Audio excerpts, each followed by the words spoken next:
he's obsessed with the idea of presenting himself as such a good person for caring about her so much. So this is how he justifies that she should love him, exactly because he cares about her so much. That's why she should give him everything he wants. She owes him her love, her body, her soul, her whole existence, solely because he cares about her so much, because he's such a nice guy.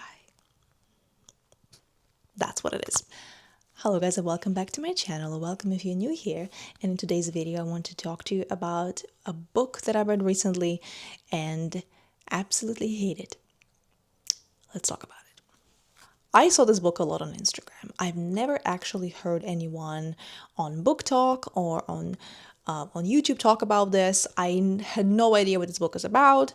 I kind of had like a rough understanding that it's a book about love, but I never actually heard anyone talk about it and display their opinions about it. I only ever saw like very aesthetic pictures with it online, and that's like, I'm saying that in my defense, basically, right? This is honestly one of the most aesthetic book covers that I've ever seen, and it's a very small book as well, by the way, and I talked about it not too long ago in one of my videos, where I talked about like buying some books, and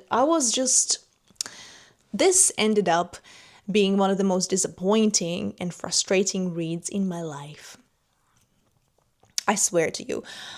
And one of the reasons that this was one of the most frustrating reads is because this book is a classic. This book is a classic. And when I was reading reviews on Fable and like generally online, I saw a lot of people praising this book for being a beautiful love story with true yearning. This made me go crazy. I'll be honest with you. I was really pleased to see some people slam it as well and, kind of call it what it is. Well, I was really... I had multiple moments reading this book when I just wanted to throw it at the wall. I started reading it with a very open mind, and like I read an introduction written by the translator, I believe. Yeah, no, this was not written by the translator. But the introduction was very interesting. I realized I have not introduced the book. This book is Madonna in a Fur Coat by Sabahattin Ali. I hope that I'm pronouncing the name of the author correctly, even though I hated the book. I still do not want to butcher the name. This is the book. Hated it. Anyways. So once I read the introduction, I learned that the author was a political activist in Turkey back in the day, and he was also allegedly assassinated because of that. And this is one of his books that is not political, right? And here's the thing. I want to talk about the good things about this book and the bad things. It's going to be mostly very bad things, so let's start with the good things, okay? This book is supposed to be his most autobiographical book, and it's also supposed to be his least political book. So it's basically not about politics whatsoever. It's literary fiction, right? Or, this is an ultimate incel fantasy, by the way. I was logging this book in my reading journal, and in the genre line, I wrote incel fantasy. You will see why. Okay, so the good things. This book is really, really well written. Actually, I can't judge how well written it was because I didn't read it in Turkish. I read it in English. So this book is fantastically translated. And I do believe that it was written really well also. So I do have to give a lot of credit to the translators. And I just have to say that I really enjoyed the beautiful writing style. Okay? We're being fair and we're being just, okay? So that's where the good things end. Now on to the bad things. This video is going to contain spoilers, so please be aware of that. I'm going to talk about the actual story of the book, and then I will give you the criticism, all right? Because we need to understand what the story is about before we criticize it. So here's the thing. We have the main character of the story, of the book, I guess, right? Not of the actual story, who is a man who gets a job in an office, and in that office he meets an older man who has been working in that office for many years. He hasn't gotten any promotions ever, I don't think. He's never been given salary increases, anything like that. He's just been working, has been serving this company forever, and he's only ever been criticized for every minor mistake that he ever did, right? But that man never complained. He never left this job. He never attempted to find a new job. He just stayed there very obediently, and he kept doing his job, which was translations from German, maybe even to German as well. I don't remember exactly. Please forgive me if I make any mistakes, because this was a lot. I never in my life felt so frustrated about a book. My goodness, I read some frustrating books in my life, but this was something. Anyways, this colleague gets curious about the older man. His name is Raif. The name of the old man is Raif, and his younger colleague gets interested in the man. He is noticing that the man is doodling sometimes, and the doodles are really nice and accurate. This man seems to be full of mystique to him. He doesn't know anything about him, and he kind of wants to know. He gets curious. I don't know why, for some reason. And he starts to get a little bit close to this man, start to talk to him, and eventually he gets to know his family. He gets to visit his house multiple times, and he helps him when the man gets sick.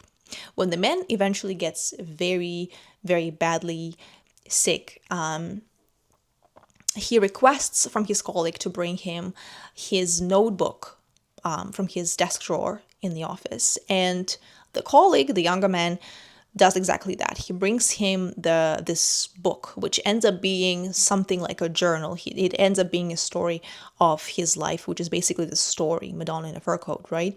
The man is really curious. He wants to read this book. He wants to get to know this man, right? But he asks for the man's permission to read this book. And the man at first is horrified at the idea. He says, "You absolutely cannot read this. You should burn this." But the young colleague persuades Raif to let him read, his journal, basically. This is story of his life. Basically, Raif agrees because he sees that somebody finally wants to actually get to know him. Because he is not necessarily a fan of his family. His family, according to him, doesn't really love him that much, doesn't really care about him that much. He lives in a house with a lot of relatives who only ever use him for his money, who do not really help him all that much. He does all the shopping. There's not really that much love going on in the family. His daughter seems to take care of him and love him, but he doesn't really care about that. That is going to be one of the biggest criticisms of mine when it comes to this book. The young colleague comes home and he opens his journal and he reads this story overnight. He finishes this story in the morning, and what happens in the end of the book is the old man dies, and that's it, really. But basically, the whole book is the story. We are reading this journal, basically, written from the first person. And Raif is the main character. He's the young man in this book, and he talks about his life, his younger years, and let me just tell you the story. So he's a young Turkish man, all right? His father is an affluent man with significant amount of influence in Turkey, okay? Raif is a very artistic young man. He wants to do arts. So his father wants him to do some kind of a career. His father wants him to have a job, a career of some kind, and he sends him to Istanbul to a university. Raif, as far as understood, was given a choice of what to study, and he chooses to study arts because he was an artistic man. He quits that because he didn't like something that his teachers were teaching him, and his view of art was different from theirs, and because of that he quits the whole program. He quits university. Oh, and he stops drawing as well. Okay, all right. Mind you, he doesn't have any other passions or interests at all. He doesn't have a job. He doesn't really want to work. He doesn't really do anything. Really. He really severely lacks direction. But that is also not addressed. And that is especially not addressed as a bad thing. The one thing that I noticed is that Raif is not being judged throughout the book. Okay? We are seeing the voice of the author speaking through Raif and through the young colleague of his later on, in the beginning and the end of the book, right? Because they display very similar ideas, very similar thought patterns. That's what I noticed. And also from reading the introduction and knowing that the book is his most autobiographical book. So he does talk, there's a lot of kind of truth allegedly in this book about what actually happened to him in his life. So that's important. That's important. Okay. When it comes to my criticisms, Raif's father tells him to go to Germany. The father he's going to pay for the trip and pay for everything, and he tells Raif to learn German and to learn about soap industry in Germany so he could come to Turkey later on and improve soap industry in Turkey. His father said that he would give him a managerial position that would help him to build a successful career and to ultimately, well, improve the soap industry in Turkey, which I think also we can say is something extremely positive. Like, he had an opportunity to do something very good, not just for his career, but also for his country, to improve the situation in his country somewhat, which is a positive thing. I just want to emphasize that. And again, he was given tremendous support and help that most people don't have. Not just back in the day, but not even today. So let's keep that in mind as we're moving forward, okay? So Raif agrees. He's very happy to go to Germany because it's in Europe, and he was obsessed with Europe. He read a lot of books where events took place in Europe when he was a young boy. So he was really excited about this. He comes to Berlin. He spends a long time learning German. His father writes to him, checks on him. Raif doesn't really want to work in the soap industry. He is not excited about it. He is doing anything but working, basically. And he tells his father that he just still learning German. He did learn the German language pretty quickly, though, I have to say. But anyways, Raif is still interested in the arts, even though he's not painting and drawing himself anymore. Or at least not as much anymore. Anyways, he goes to a gallery one day and he sees a very beautiful painting, a really beautiful portrait of a woman, and he just falls in love with this portrait, right? He calls the portrait Madonna in a fur coat. He calls this woman Madonna in a fur coat. He learns that it's a self-portrait of a young woman, and he comes to this museum every single day, to this exhibition, to sit down and just look at this painting because he's so in love with it. He describes it in great detail. He is pretty much obsessed with it, honestly. He's obsessed with the idea of finding this woman. He just feels connection to her through the painting, right? He's like really obsessed with it. One day he's approached by a woman in the gallery who later turns out to be the woman in the portrait and the painter, basically. He does not recognize her.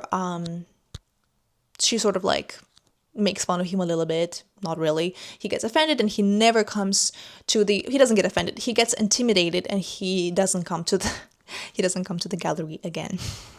That's what happens. Anyways, the events and the circumstances align in a way that Raif does meet this woman, Madonna in a fur coat, one time during the night, accidentally, and he recognizes her straight away. He is absolutely like in awe of her, right? And he misses the chance to come to her and talk to her, but he does make an eye contact with her, and he becomes again obsessed with the idea of meeting her again. He has no idea what her name is. He has no idea where to find her. So one time, accidentally, he meets her again at the same time in the same place, basically, and he doesn't talk to her, but he follows her. He follows her late at night as she is going somewhere alone. He follows her. He stalks her. He finds out that she is working at a nightclub, at a cabaret, as far as I understand. And once he enters, kind of loses sight of her, and he is confused. He doesn't understand what exactly it is that she's doing there. Like, what is she doing? Is she selling herself? And like, what is it that she's doing, basically, right? And he starts having really, really judgmental, dark thoughts about her, even though he still doesn't know her name. He actually does know her name. Her name is Maria. I'm sorry, I should have mentioned that before. It was actually written on the portrait. He doesn't know her name, but he does not have an experience of talking to her. So he doesn't know her, okay? And he doesn't know yet what she's doing, but he is severely judging her for this. He feels awful sitting in this club, in this cabaret. And then here she comes on a stage. She's singing, and she's playing a violin, as far as I remember, but she was singing. And what horrifies and disgusts him about Maria in that moment is that she is singing and she's throwing those fake smiles at the people. He's being severely judgmental. He judges her a lot for her job, basically. Just to remind you, he doesn't have a job. And his father is paying for everything. They do end up talking. They do end up becoming good friends. He obviously falls in love with her. She tells him very clearly straight away that she is not going to be his lover. She's not going to be pursuing any kind of romantic relationship with him. She tells him that straight away.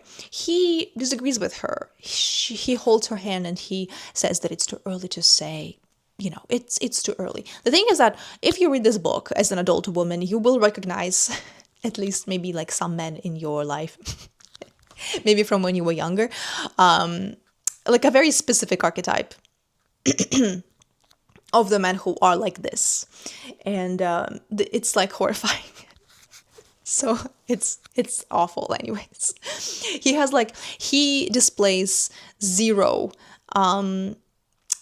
like self-reflection and like zero critical thoughts about himself and his own behaviors, but he judges her a lot. There's like a lot of misogyny in this book, basically. This is something that like I wanted to start with, but I felt like I need to give some kind of examples. We see a lot of examples of misogyny through the young colleague describing Raif's wife, and Raif himself describing Maria and her like work environment, and when he's obviously thinking judgmental thoughts about her. There's like a lot of misogyny going on there. This is just important to note. But anyways, back to the story. I did kind of spoil it a little bit already, but we're moving on. Jesus. Okay, I'm just kind of trying to be concise as well.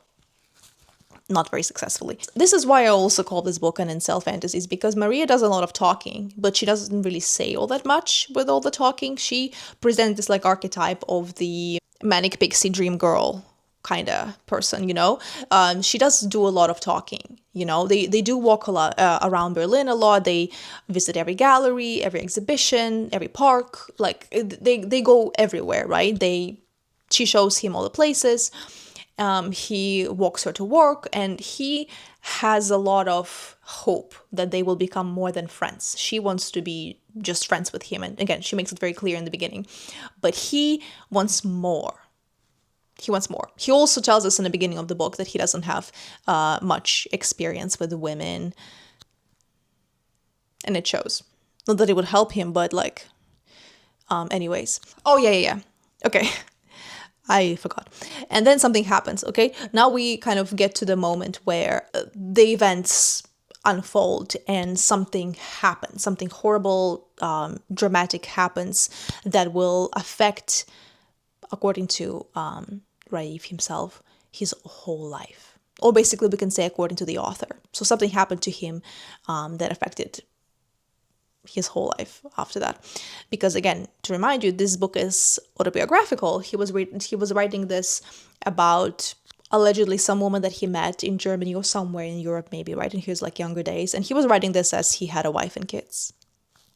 Just to be clear, okay? So something happens. What happens is on New Year's Eve, Maria and Raif celebrate New Year's Eve. She's not necessarily particularly excited about this, but she really wants to celebrate. She drinks a lot of alcohol.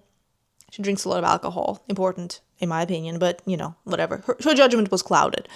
They do end up...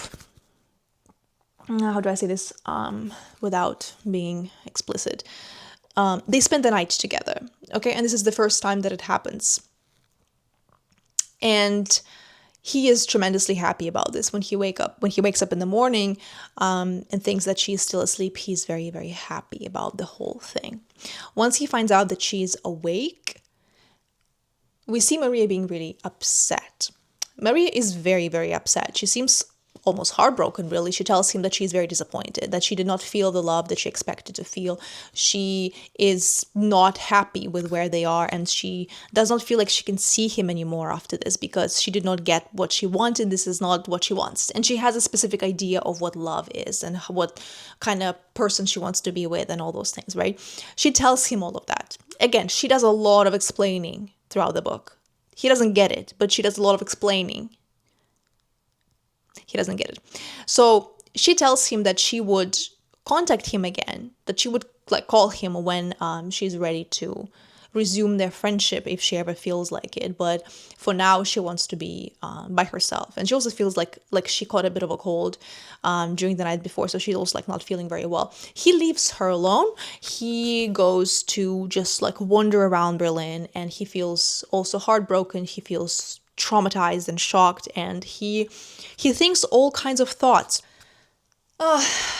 Just to get to the actual point, Raif is an emotional terrorist. I just want to just say it how it is. He imagines, again, I don't even know how to say these things. He imagines calling Maria one time, to her job, basically. So she picks up the phone, and she fantasizes about offing himself while talking to her. So she hears the shot and starts screaming and feels horrible. And he fantasizes in his last moments, hearing her cry his name, smiling.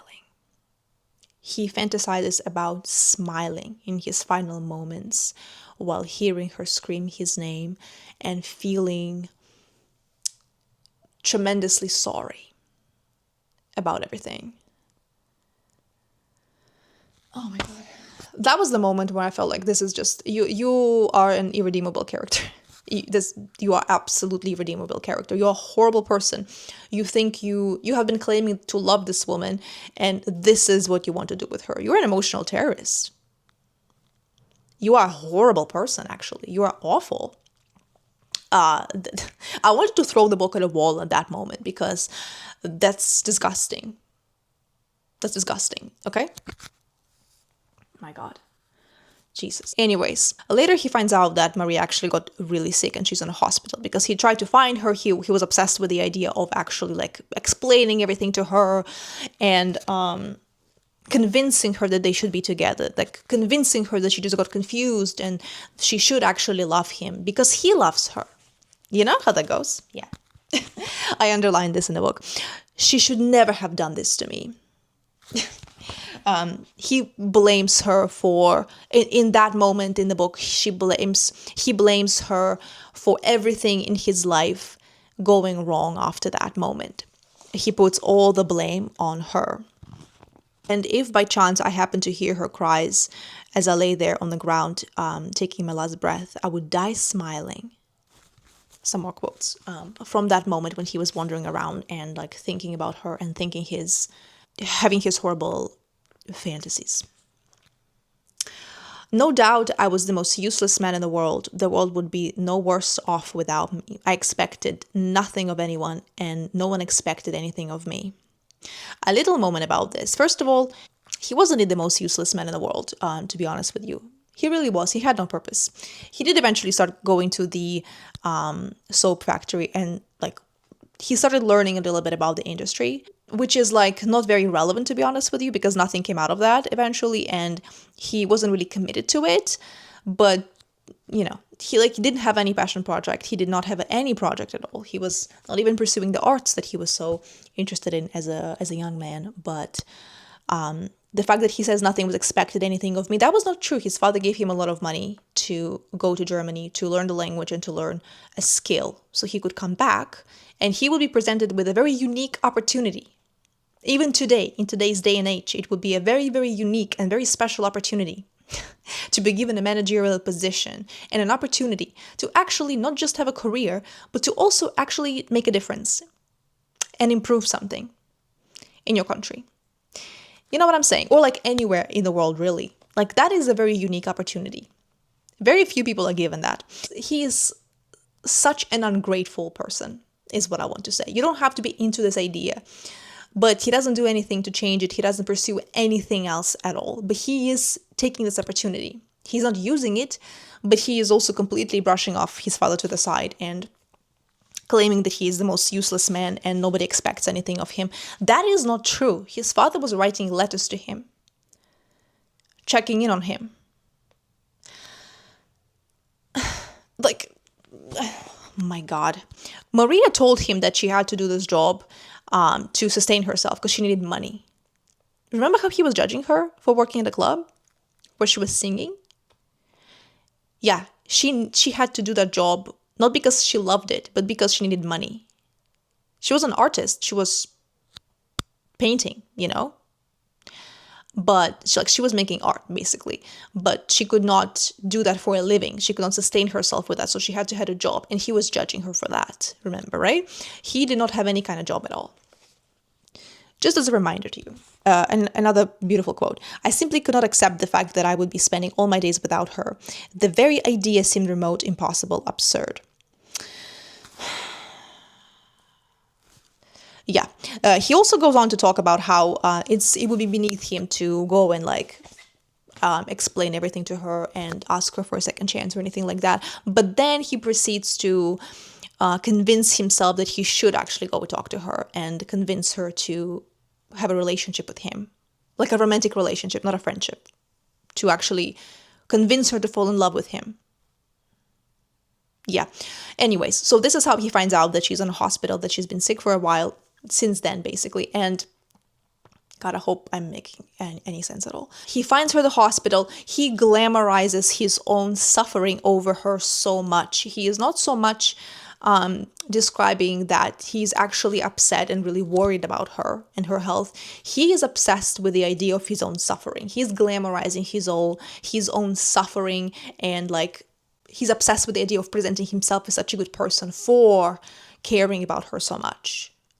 So this is how he justifies that she should love him, because he cares about her so much. That's why she should give him everything he wants.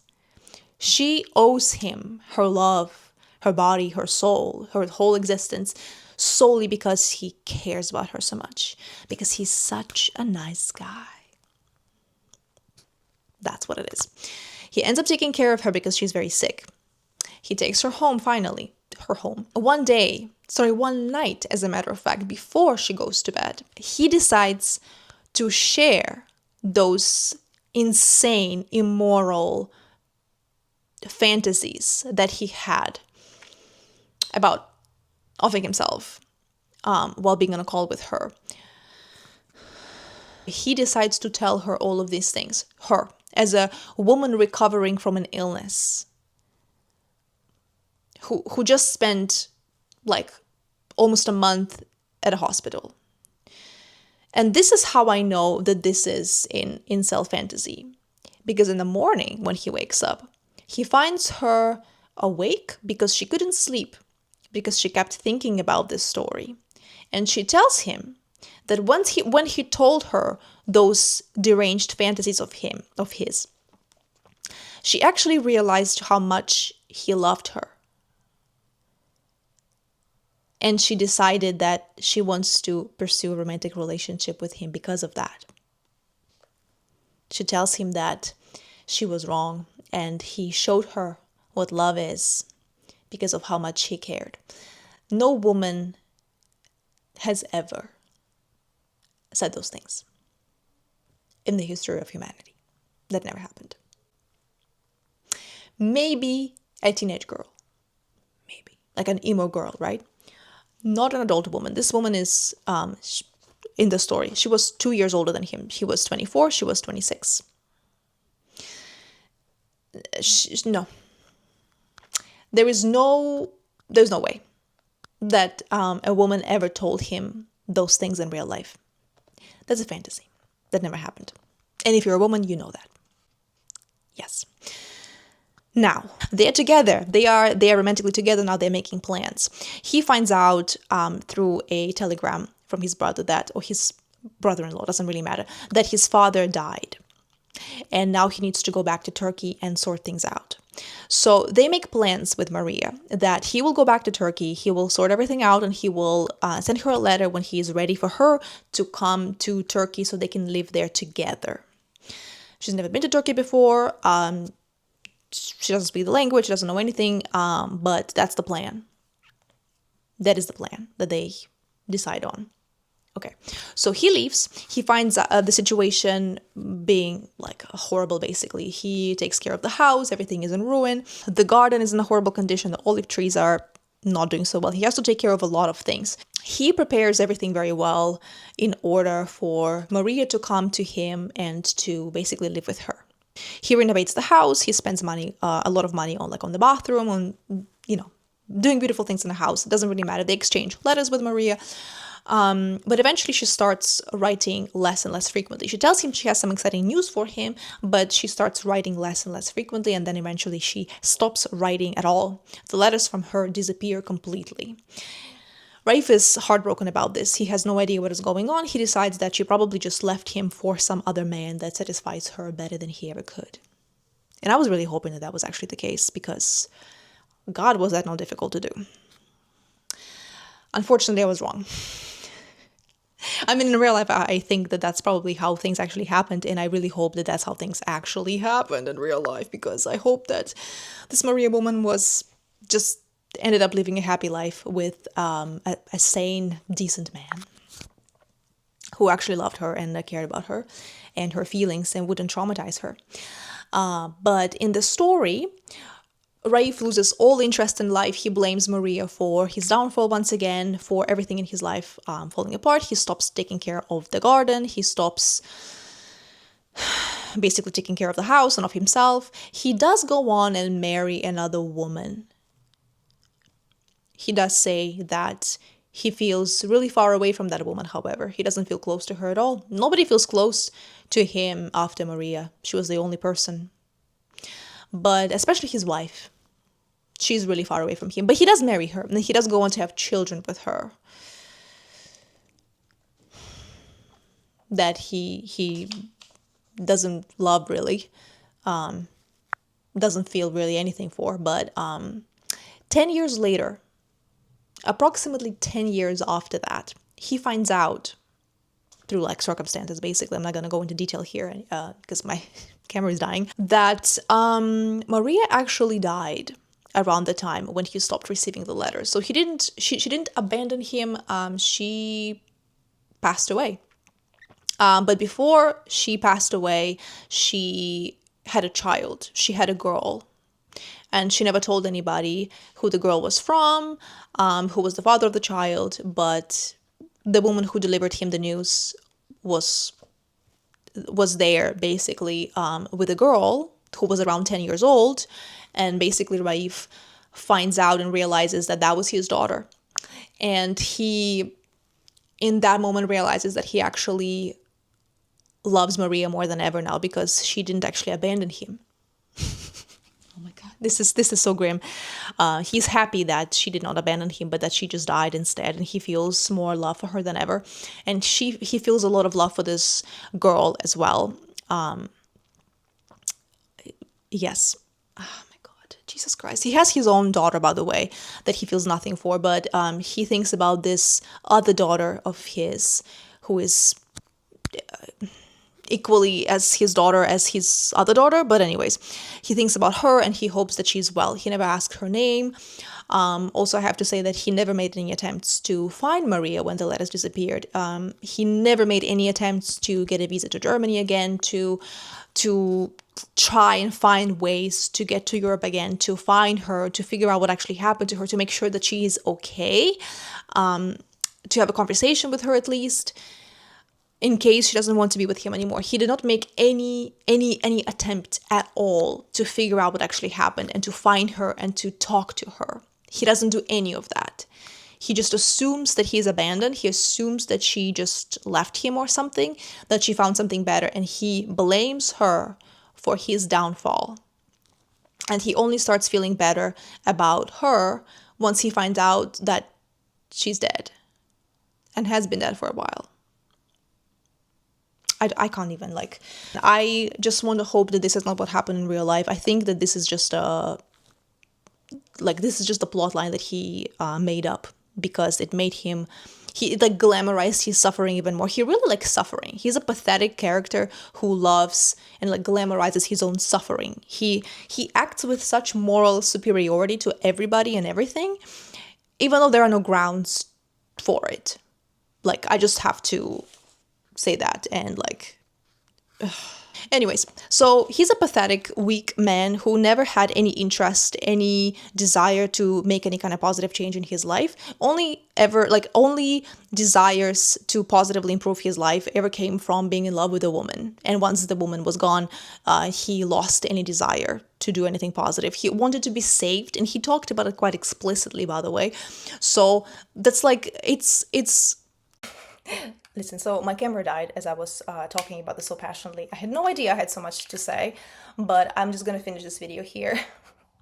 So apologies for the reduced quality, but I just want to just finish off. And so Raif was an absolutely pathetic, weak-minded man who did not do anything at all to improve himself, to find the woman that he was so obsessed with and so allegedly in love with, to actually figure out what happened to her, like, to make sure that she's even okay, right? He didn't do anything to save himself from the situation, to improve his own situation, to even, like, get to know himself, to improve his own life, to improve the life of his family.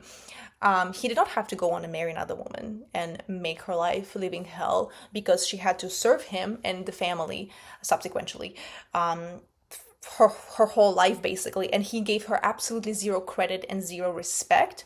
And this is the voice of the author, by the way, because we can see the same misogynistic comments displayed by Raif himself, but also by his younger colleague, who is, like, the character, the narrator in the beginning of the book and at the end as well, who reads the story and who dismisses his wife, who just is, like, annoyed by her kind of stomping around and, like, just doing dishes and doing nothing else really, which is, like, disrespecting a woman's work, disrespecting a woman for holding the whole house together. The household would fall apart if it was not for the wife. We don't learn the wife's name, we do not learn the daughter's name, we do not learn anything about these women and, like, his family, really. Raif himself, as an older man, already says that they are just his family, nothing more. I honestly could not disrespect him and find him any more pathetic because of just these lines alone, really. There were, like, many frustrating things that I underlined in the book that I'm not gonna even, like, get into because this is just, like, it's infuriating. She also says, like, at some points, you really are nothing like other men. I find it unbelievable that the women would be reading this book nowadays and genuinely finding it admirable. These behaviors are so on the nose, pathetic. This character is an incel. Very, very, very obviously. Like, good thing these events happened back in the day so he couldn't start a podcast, because he would do it today. He would absolutely do it, and he would slam this woman publicly. He would slam all the other women for not falling in love with him because he's such a nice guy. And him being a nice guy is him doing absolutely nothing, just wanting for things to unfold for him and, like, pushing another woman to be in a romantic relationship with him despite her telling him that she is not interested. I'm so disappointed. Yeah, there was no reason for him to get married. This is the one part that I keep coming back to. Like, there was no reason for him to go on and get married when he felt like he just lost his way, and especially to go on and proceed to have kids. That was a very, very selfish choice because even though he mentions that he's the only one who has a job, of course, and he is making the money, even though he is, again, not making anything in order to change the industry, change the job, ask for higher salary, nothing like that. But he put himself in that situation willingly. He had an opportunity. He had a unique opportunity. I just want to emphasize that people don't get like that. And he completely blew it. And he blamed the woman that he loved for his downfall. How incredibly selfish and disgusting is that? I am so just horrified, really. This is awful. I wish even I would feel much better about this, and I would not respect him. I would absolutely not. But I would feel less horrible about him if he did not go on to marry a woman that he didn't love after this, and make her the slave of the household afterwards, and like give her zero respect and credit, and just like treat her as a nuisance, basically. So this is what I found to be disgusting. Anyways, so I hated this book. You don't have to read it. This is a very comprehensive video. You do not have to read this, unless obviously you want to, in which case tell me in the comments why would you want to read it. I don't judge that if you want to read it, like, and to see for yourself how insufferable he is. But like, if you read this book, please let me know what you think about it in the comments, because let's have a conversation. I am very curious how people see love here and how people see yearning. I have videos on my channel about love bombing. I have videos on my channel about red flags in men, how to be in a healthy relationship. I have a lot of videos about like healthy relationship skills, how to improve your own skills, what skills to look out for in another person. Like, I am interested in this topic, and I know about this topic. And when I see such like horrible displays of behavior romanticized, I am horrified. So anyways, thank you guys for watching this video. I hope you enjoyed it. If you did, please let me know what you think about it in the comments. Please share your thoughts with me in the comments. I really want to know what you think about it. Please subscribe to my channel for more videos. I will link helpful videos about relationships and relationship skills in the description box. Please check them out. I am indeed passionate about this. Anyways, thank you very much, you guys, for watching this video. I will see you in the next one.